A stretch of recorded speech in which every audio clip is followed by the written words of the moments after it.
What makes a project successful? Two things. Number one, planning. Number two, communication. If you're able to plan and to communicate, you can shift the worry curve from later in the project when you have to spend a bunch of money in order to bring a project in on time, and therefore you become unprofitable, and you shift that worry curve earlier in the project.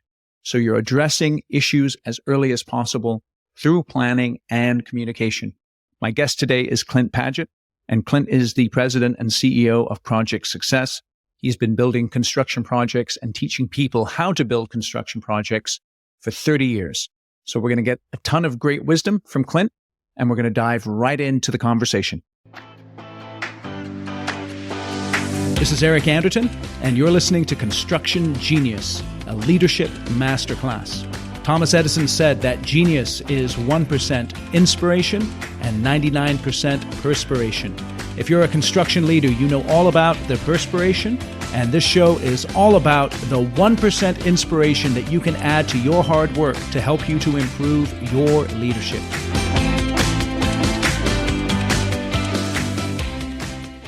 Clint, welcome to Construction Genius. Thanks for having me, Eric. Good to be here. My pleasure. I'd like to just dive right in. What are some of the hindrances that all the technology we use to communicate presents to us when we're building construction projects? There's a common myth that software is the answer, and it's not. Software is just a tool to help you do things faster and maybe better. But one of the challenges we see is they want to default to email, or what I call one-way communication, text message, email, putting something on Slack or Jira, as opposed to actually having a conversation. And I think what ends up happening is, as human beings, we see a problem, we think, okay, I'm going to get to that. I'm going to solve it. There's no reason to let everybody else know about it because I'll probably solve it before it has to be known. And then we don't solve it. And so what ends up happening is we've wasted 2, 3, 4, 5 weeks where we could have had all other alternatives to be able to go fix it, all because you were hoping to fix it. So I think technology exacerbates that by saying, because we have so many things at our disposal, right? I can shoot you an email, I can send a text message, and this is a common theme through all projects, actually. So what ends up happening is, how many times you picked up the phone and somebody says, oh, I was just wanting to leave a voicemail. Okay, you didn't really want to talk to me, you wanted to leave a voicemail. And I think that's because as human beings, we also want to check things off of our to-do list.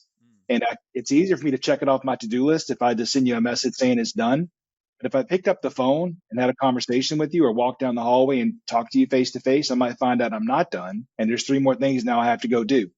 And that's not what I really want. I really want to be able to say I'm done. So it's easy to have those one-way communications as opposed to forcing ourselves to have a conversation and solve the problem. It's interesting there because construction is a team sport. And so you can imply from that communication, dialogue is essential to all problem solving. Why do you think people avoid those conversations and default to one-way communication or trying to fix it themselves? I just think human beings in general, we don't like confrontation. And a one-way message, it's off my plate. A two-way dialogue now requires me to actually have a conversation with you, and you might challenge me. Maybe I'm in the wrong, and I don't like that. So it's easier to say I'm going to fix it later and send you a message, as opposed to actually looking in the face and say, this is a mistake. We screwed this up. Here's how we can go fix it. But I need your help to do that. And that's just not always easy for the human psyche to take on. And so there's this tendency to want to be in silos. The other thing is we like to play with people just like ourselves. And when I teach classes, I'll see it happen all the time. All the engineers sit together because they all speak the same language. All the IT people sit together, and both of them sit as far away as possible from the marketing people because they speak different languages. They don't get each other. Yeah. And so I think it's hard to pull ourselves out of those silos and force that conversation to take place, even though it's so critically important. So I think there's 2 elements here that causes us to want to avoid confrontation. One is those differences that you talked about. The second one is the possibility of pushback. Perhaps there's another one there where I struggle with communicating with people who aren't like me in whatever way that might be. What ways have you found are most effective for helping you prepare for a confrontation or for a conversation that's possibly going to have confrontation in it? So the one thing I have to do is make sure that I've figured out where the other person is going to come from. So if I have a problem I need to talk about, I need to think about what is their reaction likely to be, and what could it be in a very negative way, and what could it be in a hopefully positive way. And be ready to answer those questions. And if it ends up being because sometimes people they're quick to jump and start yelling and screaming. And I am not a person that likes to be yelled and screamed at. So I don't handle that very well. Right. Right. So I try to de-escalate as quickly as possible and say, look, I made a mistake. I'll take full ownership of that mistake. You yelling at me is not going to fix that mistake. All right. And because I made this mistake, I'm never going to make this same mistake again. Right. So now let's talk about here that. So I thought about this ahead of time. These are the 2 or 3 things we can do to fix it and get it back on track. And I know they're probably going to yell at me for a few more minutes anyway, because they got to let it out and I just have to sit there and take it. But I try to think about what are the ways they're going to yell, how they're going to respond to me. And then I need to have solutions in my back pocket of here are the ways we could fix it. And if I can't, then I'm going to say, and I have no idea how we're going to fix this, and just take it. So that's one of the challenges that people have, because when the confrontation comes, even if they're willing to own their mistake, like you're describing, which obviously is helpful if we can do that, we then get yelled at, and that, I mean, it hurts, right? Or potentially it could hurt. How do you separate? How do you manage yourself so that you're not taking that personally, or you're not allowing it to intimidate you or cause you to hate the other person and not want to work with them? How do you manage that? Well, in the moment, I know that the goal is to get the job done, right? And do it successfully. So I have to go past whatever my personal thoughts of that person are at that moment and be able to get the job done. And in the end, I may never want to work with that person again. And I'll just say, that's a person I can't deal with. I don't work well with that person, and I'll try to avoid that. But in this particular instance, we got a job to get done. We got to get it done. And so I may think I'm taking something that I shouldn't be taking, right? You're beating me up for something I didn't cause. And maybe it's just bad news that I just got from a supplier who I didn't know about till today. Right. And I'm telling you this bad news. And so I try to just take it and just say, I got to get through this, because at the end of the day, my job is to get this thing done and my reputation is at stake. So I'll take whatever beating you're going to give me, and I'll just make sure I'm never in the room with you again if I can avoid it. Yeah. So that is, one of the realities of construction. Obviously, we've signed a contract and someone's going to be abusive. I'm going to note that and keep that in mind next time we're bidding work. What would you say when it comes to planning? How much of construction success is determined before the first shovel hits the ground? I think, frankly, a lot of it is, because if you do a really super good job of planning up front and you have those conversations where part of project work is, to me, I like to say that black and white is your friend and gray is the enemy. Anything that you leave gray or ambiguous, I promise will get used against you in the court of project management. Yeah. So we want to remove all the gray that we possibly can. And I want to know black and white, what is it we're going to do? And I know there's always going to be some things that are going to change at the last second, and that's okay. We'll use our project plan to help figure out what that needs to look like to fix it. But I think if you do a really good job planning up front and you force those conversations to happen, like we talked about earlier, force people out of their silos and force them to have that conversation about, here's what I'm doing. How does it affect you? What do you need from me? I need this from you. When can you give it to me? And we build that plan together. I think you're super, you're well set up for success before the first shovel ever hits the dirt. And then you can, people say, yeah, but what about the things you don't plan for? Well, that's just life, right? And you're going to use that bad news that comes in, key vendor delivers late, or key resource, goes out sick or whatever. And you're going to take that bad news and build it into your plan and say, okay, now how does this affect us? And what can we do differently to get this back on track? What are the main sources of gray in your experience? Oh, that's a great question. I think there's a lot of assuming that the other person knows what I'm trying to do, or that my favorite one is, hey, we've all done this kind of work before. We all know our jobs. Let's just go do it. Yeah. And it's like, no. I know you know your job and I know my job, but I might think you're doing things in a different way, because maybe you're doing it differently than any other person I've ever worked with. So let's have a conversation about, what are you doing? How is it going to impact me? Where are the interconnects?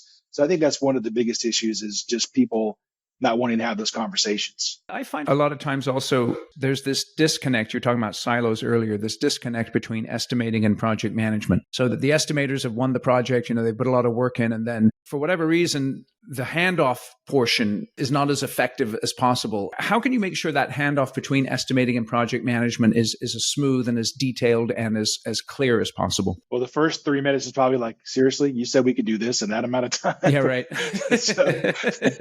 But then we get, okay, well, this is the reality. Now let's sit down and figure out what we can do. So I think one of it is, I know it's a hard job to be an estimator, and because you want to win the work.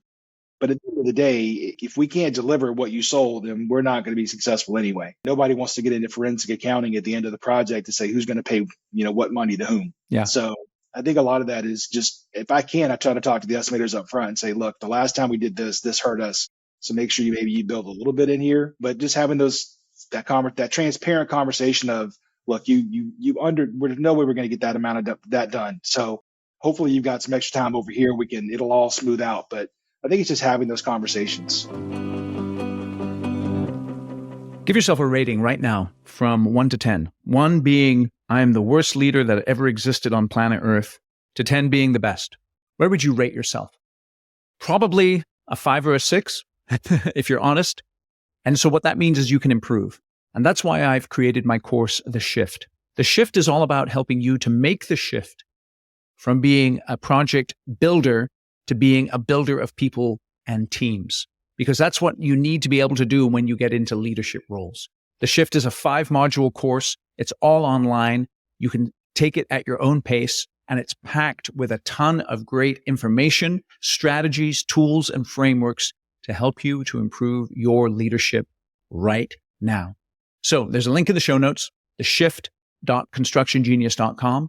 Go out, check out everything about the course, and then enroll for the course. It's $497 per seat. If you don't get tremendous value from the course, you can just email me, eric@constructiongenius.com, and I will refund your money 100%, no questions asked. But I don't think you'll need a refund because the course is so good that if you use and apply the information, it will completely transform your leadership abilities. So go out, check out the course, The Shift. And now back to my interview with Clint. So when you're working with project managers, how do you coach them? How do you advise them in terms of how to set up their week? Let's assume they're just working on one project and they've got a whole week ahead of them. And, you want them to hit the ground running well on a Monday and you want them to wrap it up strongly on a Friday. How do you advise them to structure their week? So for me, it's, again, I'm obviously a schedule guy, so I use a schedule for everything. And I look at what are all the things on our to-do list for this week, according to the schedule. And then we look at the ones that are that have the least amount of flexibility, either the ones that are on the critical path or the ones that have very little total float or free float, which means that they're going to push other things out. And that's kind of the way I attack it. Is so what are the bottlenecks? What are the areas I really need to make sure that this person has 55 things on their plate? I don't think they're going to get all 55 of them done. Let me go talk to Joe or Jane and see what help I can bring to bear. So it's really looking at the whole week and saying, what do I need to be focusing on each individual day? Might be different people each day as well, but what do I need to check and make sure is that site going to be clear for the crane to be delivered? Just what are the highlights that are things that are really going to hurt us in the end? And just having those meetings with people and say, hey, just don't have an agenda. Just want to stop by and say, hey, how's it going? What can I do to help? Where are the bottlenecks? You need me to go do something for you that's not in the plan. That's something come up we didn't plan for, which is called life. Just having those, not being afraid to talk. Yeah, so it's identifying those bottlenecks and then addressing them. Talk more about how to prioritize the bottlenecks. So let's say, you talked about the critical path, but then, some people look at everything as critical path. How do you go through that process of prioritization? Yeah, so I think it's a great question, Eric. One of the things I think we have to help people understand is critical and important often get conflated.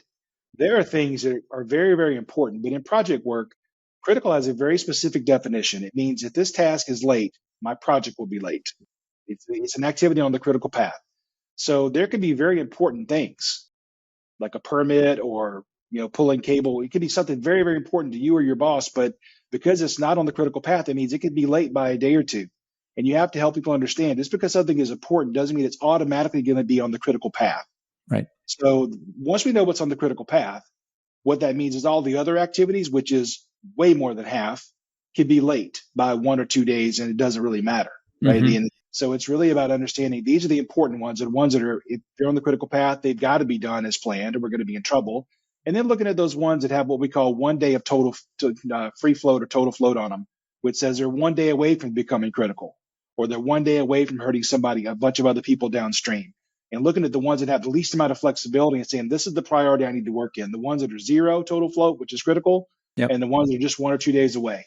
Okay, so then critical path to a GC or the importance of tasks to a GC is different than the importance of tasks to a sub. So if I'm a project manager of a subcontractor and something is critical to me because maybe my guys need to be at another job later in the week and I've got to take care of that. But the GC doesn't have the same level of intensity about this task as I do. How do I handle that? So it's my two clubs are schedule and communication, right? So conversation. Right. So I'm just going to have the conversation. I said, look, I know that you could be a few days late, but I've got to clear this space out for the next group to come in. So I can't have you be late. Yeah. And just have that conversation and just remind them, hey, we need to work together as a team.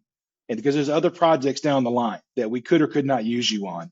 And let's work together to solve this problem. And I need you to fix this now so that we can work together in the future. Yeah, so that's from the GC to the sub. As the sub, sometimes you feel like, I know like the best subs I work with, their mentality is we run the project. And it doesn't matter if you're a framing sub or a concrete sub, you kind of take that responsibility on yourself. And if you're working with a GC who doesn't have their act together, and we all run across that from time to time, what advice would you give to the PM of a sub in terms of the way they're communicating with the GC?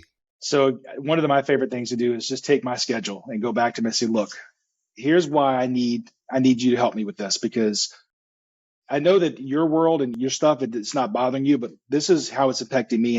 And this is my critical path. And if we don't get this done, it's going to delay this, this, and this. And that's going to hurt you later. So please help me solve this problem that I have. But to me, it all comes back to having that schedule, which shows in black, white, and red what can and can't be done and how I'm having a problem I need help with. Because if you just go to them with your gut, they're going to say, yeah, whatever. So you have to have data. And to me, the schedule is data.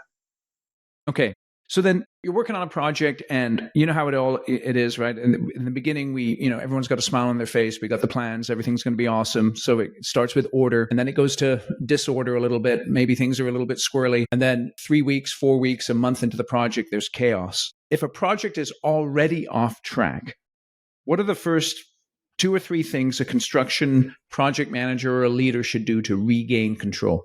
So it's the hardest thing to do, which is to push the pause button and say, what's going on here? What has got us off track? And I pull up the schedule and plan and say, okay, here's what we plan to do. So what's different? And now let's make the plan match reality of what's actually happening. Put that bad news in. Let's adjust the schedule to see where that ends. And now we're going to be late. So let's look at the critical path and let's make decisions, adding another shift, bringing in some extra help, whatever that might be, expediting things, which of course costs money, but it's probably less money than the cost of being late if we add the penalty fees, right? The liquidated damages, et cetera. So it's about really understanding where we are. And that's hard to do when you're in the heat of the battle, is to say, let's come together and let's figure out what's going on. Let's build it in the plan that says, what is the impact and how can we solve that? Yeah. As you've gotten into your construction career, just give us a little bit of background about how you got into construction and got to the point that you're at the moment. So construction is just one of the many, many things we work on as project managers. So basically, I started off as an engineer, electrical engineer, working at Coca-Cola.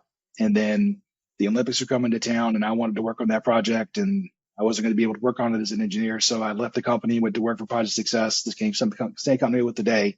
Back in 1994 and was able to work on the Olympics as a contractor for Coca-Cola and then really liked what I did. And so across my career, I've done semiconductor projects, still do all the worldwide Olympic planning for Coca-Cola and worldwide sports for FIFA World Cups and Euros, but then also won Bryant Park, some of the other construction projects. It just kind of came along with the portfolio and I love all projects. So I don't have a favorite child, put it that way. What's changed the most about construction from when you started? 96, was that the Olympics, 96? Yeah, I started on in 94. We start planning 2 years in advance. Okay, great. So that was in Atlanta. So 94, 30 years into construction, right? I know 30 years went really quickly. It does. I know, huh? What do you think has changed about construction that has made it better or has made it worse in the last 30 years? It's a good question. On one hand, I think it's something that hasn't really changed that much. And the other one is software really has helped us. When I first started, software was in its infancy, so we were still building Gantt charts on walls with bars that were magnetically attached to the wall. So I think 30 years, certainly software has helped. You can push a button and it does all the math that would take me hours or days to figure out. And I do like I think in the old days, the hierarchy of you'll do it or I'll fire you. That works really well for the project manager, but not so much for the people on the team. I think it has become more collaborative. Yes. And more open over the 30 years. And as a human being, I appreciate that.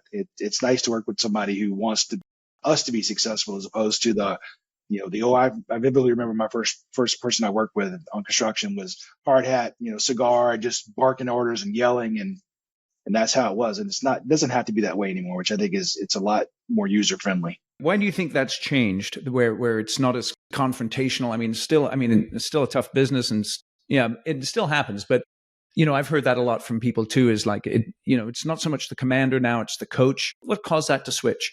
I think a lot of it is as the new generations come up, some people are just not willing to put up with that. Right. Yeah. And so you have to change, you have to adapt to be able to deal with that.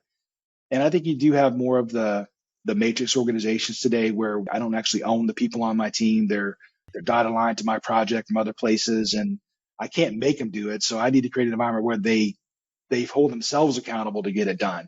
And at the end of the day, that's really, if you think about it, as a project manager, you've got 1,000 people working on the project on these big construction jobs.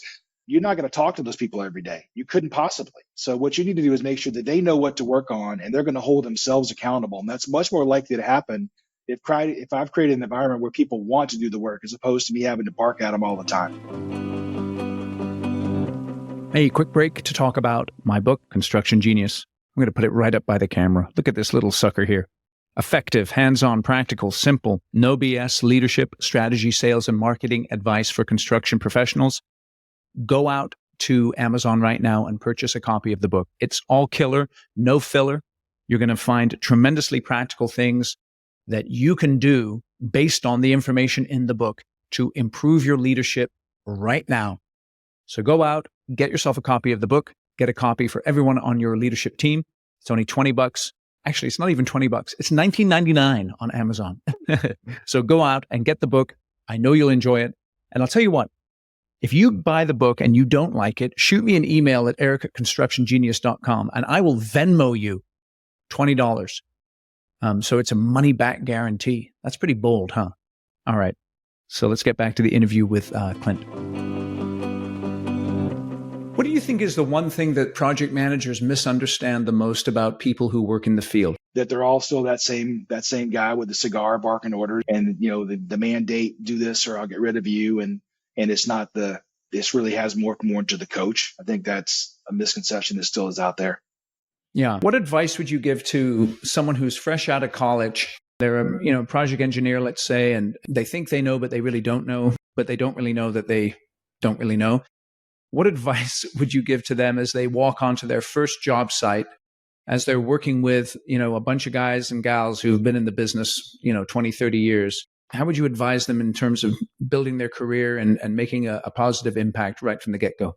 For me, I think when I'm working on projects, what I look for in team members are people who don't come in thinking they know it all. Yeah, I've got 30 years under my belt. I still don't think I know it all. So Right. For me, it's what I would tell them is just come in with, God gave you 2 ears and 1 mouth for a reason. Use them in that proportion.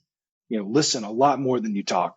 Don't just think you have to volunteer information. Just listen, just absorb. And you answer any questions you have. And if you see a flaw, you should certainly point it out. But early in your career, you should be listening a lot and learning and absorbing, and then probably finding somebody that's got like me, the gray hair, and then asking them questions on a side conversation. So if it's a stupid question, don't make yourself look bad in front of the group. You can say, hey, I saw this happen and I would have thought X, but we did Y. Why did we do Y? Why would X not have worked? Just find somebody that will be willing to answer those questions for you in a one-on-one situation, but just do a lot of listening and observing. What about advice that you would give to a younger person who has to have a confrontation with someone who is older and more experienced than them, but it's their responsibility to step up and have that conversation? I'll give you a great example. So my first non-Coke project, I went to work on a project at Caterpillar, and I was an outside consultant coming in to facilitate the planning. And I was 31 years old at the time. And back then, the Caterpillar would have these guys that had been there 30, 40 years, right? These grizzled veterans. He looked at me and he said, son, how old are you? And I said, 31. He goes, I've been doing my job longer than you've been alive. What could you possibly tell me? And I remember thinking to myself, probably not much. But luckily for me, I'm not here to tell you how to do your job. I'm here to help facilitate this process. So I'm thankful you're here with all your expertise and knowledge that you're going to help me make sure I don't fall off and break a leg. And so I was just telling you, here's what my job is, and I need to rely on them. I'm not here to tell you how to do your job. So try to make it non-confrontational. It's more about putting the feather in their cap, saying, I'm glad you have all this knowledge, and here's what I'm trying to do, and here's the issue that I have, and so help me solve this. And really make it more about them helping me as opposed to being confrontation. What do you think separates an A-level project manager when you get a new project, you're thinking, man, I want that guy on my project. What separates those A-level project managers from the B's and the C's? Because, I'm asking this because I think sometimes I run across a project manager and, they spend 1 year with one company, 2 years with another, 6 months with another. And you're like, what's up with you, dude? I mean, it's like good help's hard to find. Why are you going from project to project? So what is that separation, that distinction? For me, it's all about having a conversation with saying, look, what has been your background? What has been this? What has been that? And I ask questions. How would you handle this situation? Or this, I noticed you were on this project and I heard this happened on that project. What really happened? How did you solve it? What would have been better, more or better prepared? How would you have done it? And, I had this theory, I kind of jokingly called it the theory of chaos. And what I look for are people that are willing to take the time up front to do planning. Yeah. And what I call shift the worry curve, because my experience has been people who don't plan. And here's what happens. It's, I'm good at my job. I know what I'm doing. I got plenty of time to get it done. And I call this first phase uninformed optimism, because I know what I'm doing. Right. And that can last, 2 months, 3 months, 4 months, whatever. And then I start to get this feeling that, man, I'm a little bit nervous that I should have been getting some work done. And I really haven't on this project because I'm working on 4 other projects. And my spidey sense is tingling, telling me something is wrong. My stomach is saying I'm not in a good place. And so we call that next phase vague concern. The reason it's vague is I don't have a plan to measure it against, so I can't prove I'm late. But boy, I really feel like I'm in trouble. And then, of course, the third and final phase of the project is called panic. And panic happens. And now we start. And what happens in the panic phase is you're going to be late.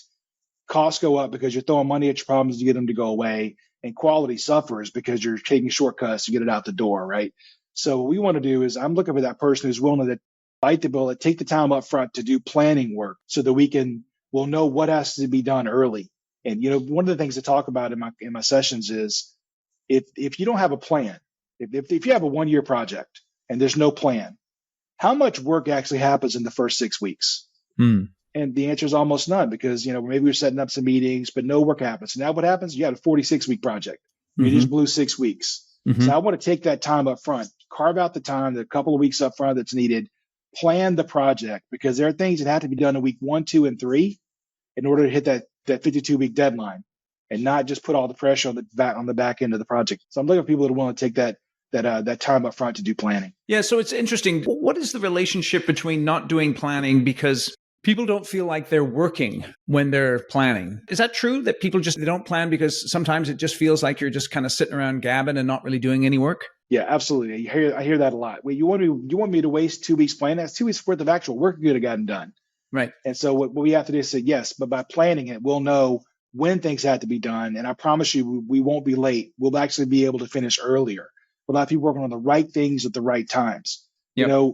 This theoretical Fred, what if I could tell you on a project that you have 10 things on your to-do list this week, but only 2 of them mattered and the other 8 you could delay? Without a plan, you're just going at everything in an ad hoc way. And so I promise you, what ends up happening, Eric, is after the planning session, people say, this is amazing. We should do this on all of our projects. I wish we'd invested this time even earlier. So that's interesting, right? Again, we talked earlier about distinguishing between what's apparently important, but really what's critical. And then shifting that worry curve. That's all about the planning process. Coming into a planning meeting then, what is the best way to set that planning meeting up for success? So let's assume that I buy into the reality that I have to plan well. Describe to me your ideal planning meeting. Well, the planning meeting would start off, these sessions are going to go on for several days to get it all done. But the first thing is just making sure that we have all agreed on the scope of what's in scope, what's out of scope, who's doing what. Then we call that a charter document. Could be a contract, right? Who's doing what. And then we start planning. I like to put together high level schedules first. It says at a 50,000 foot level, these are the big chunks of work. Here's how they're all going to fit together. And then we can start to break those earlier chunks down into more detail. And so I want the people to come to the meeting ready to talk about the detail for the near term stuff, and not so much the detail for the stuff that's 9 months in the future, because there are a lot of things that could happen and go wrong and then before that ever happens. So we don't have forever. We can't take 2 months to plan. So let's plan at a high level and let's do detail in the near term, and just know we're going to be coming back every couple of weeks and adding more detail for the stuff that's coming up in the future. So I would say come transparent. Come with all your tasks that you need to get done, and the things you need from others. Those are the things I focus on. What are the things you need from other people, not only yourself and your team, but other teams that are going to impact you? Because I did a renovation project for a company here in Atlanta. I won't say their name, but it's a big global company. And there was, I think Jones Lang LaSalle was on the project. We had IDEO was doing the design work, and then the company itself. And JLL was a little bit, the contractor was a little bit worried about, well, we have a schedule. Why are you here? And I said, okay, in your schedule, do you have all the things you need from Acme Corporation? Right. Well, no. Well, if Acme Corporation is late delivering stuff to you, are you going to be late? Yes. Are you going to be held accountable? Yes. Maybe we should have a plan that integrates your stuff with their stuff so you can point back to them and say it's your fault they were late. And then they loved it. So I think it's about having people come to the meeting and be open to planning and not be so protective, be transparent and say, well, here's what I need from other people. What do you do when you have an owner who's unreasonable? Look for a new owner. Yeah, right. I think that I've been lucky in my career. I haven't met so many people that are just so obtuse that they don't care. Right. At the end of the day, the owner is not going to want to waste money. And if I can show them that the choice you're making is totally your choice. You can make it, you're the owner. However, it's going to make a delay happen here. We're going to have to solve it by doing these things, which is going to cost this amount of money that we hadn't budgeted for and planned for. That's going to come against you. So I just try to be open and say, why do you want to go down that path? Because the other thing I like to think is I try to understand the why. Why do you want that? Because maybe if you tell me why, maybe I have a better way of getting there. Yeah. But when you just mandate go left, and I don't know why I'm going left, I'll just go left. But if I know why, I can say, wait a minute, if that's what you want to do, we actually can go straight for a little while longer and then make a right, which takes us back to the left. Just tell me why you want to do it and have those conversations. At the end of the day, they're smart people. They want to make money.